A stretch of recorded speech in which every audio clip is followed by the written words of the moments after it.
Assalamualaikum sobat. Pada video kali ini saya akan mengupas tuntas tentang pesugihan kera dan akibatnya.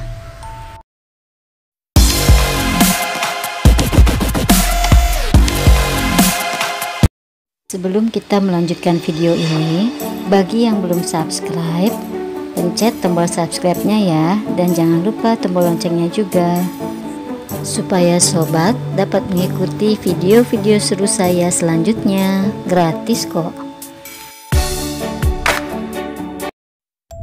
Sobat, sebagian orang masih meyakini pesugihan menjadi salah satu cara untuk mencapai kekayaan secara cepat dan instan dengan melibatkan makhluk goib.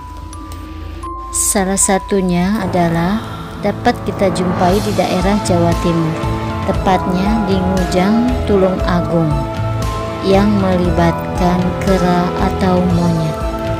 Puluhan kera tampak berkeliaran di tepi jalan raya, di sekitar jembatan Kaliberantas, dan di pemakaman yang ada di sebelah jembatan tersebut. Konon, kera-kera tersebut merupakan jelmaan dari penganut pesugihan kera yang telah meninggal dunia, karena hal ini merupakan salah satu syarat dari pesugihan ini. Untuk dapat melakukan pesugihan kera ini, si pelaku biasanya dibantu oleh kuncen atau dukun yang akan mempertemukannya dengan siluman kera tersebut. Dengan melakukan ritual khusus, si pelaku disuruh memotong salah satu jari dari 3 ekor kambing atau angsa dengan ukuran besar, sedang, dan kecil.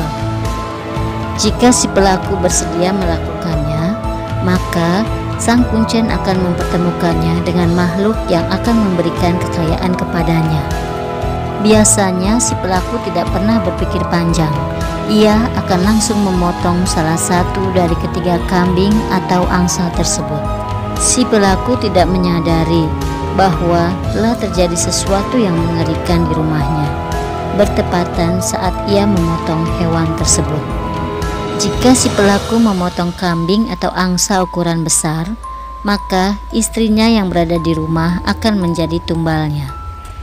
Jika yang dipotongnya ukuran sedang, maka anaknya yang sulung atau tertua akan mengalami hal yang sama. Dan jika si pelaku memotong kambing atau angsa yang ukuran kecil, maka anaknya yang bungsu atau yang paling kecil akan mati menyedihkan, dengan lingkaran hitam semacam kalung pada lehernya dan mata yang membelalak ke atas. Tumbal atau wadal ini diketahui oleh si pelaku saat ia tiba di rumahnya. Disinilah ia baru menyadari atas perbuatannya.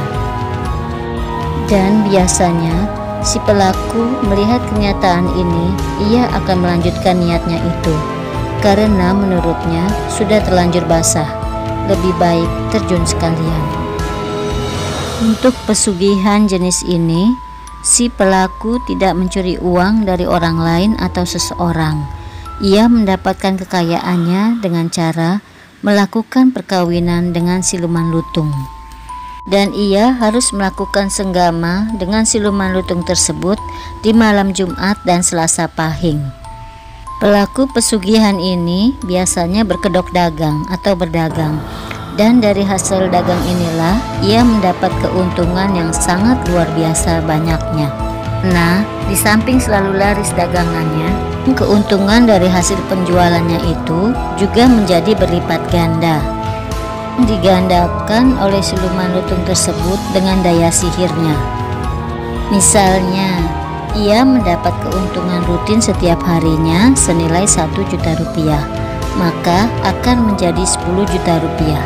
Dan ciri-ciri dari orang yang melakukan pesugihan ini adalah ia hidup dalam kemewahan, limpahan harta benda. Tempat ia berdagang selalu ramai pembeli. Biasanya istrinya lebih dari 1 atau sering kawin cerai. Punya ruangan khusus di dalam rumahnya. Jika mendengar suara azan panggilan sholat, ia menjadi gelisah, seperti orang yang panik dan menahan sakit. Anak istrinya boleh makan yang enak-enak atau lezat, akan tetapi dirinya cukup hanya dengan makan nasi liwet dengan ikan peda bakar. Jika ia memakan di luar makanan ini, lehernya akan seperti dicekik. Dalam pesugihan jenis ini, biasanya peminat dari kaum laki-laki lebih banyak daripada kaum wanitanya. Pesugihan ini tidak mencuri uang orang lain, tapi ia harus menikah dengan siluman lutung dan bersenggama pada malam-malam tertentu dengan siluman tersebut. Siluman itu akan mendatanginya dalam wujud aslinya. Jika si pelaku pesugihan ini mati, maka wujudnya akan berubah menjadi lutung atau kera, sesuai perjanjiannya dengan siluman tersebut. Sekianlah pembahasan tentang pesugihan kera ini.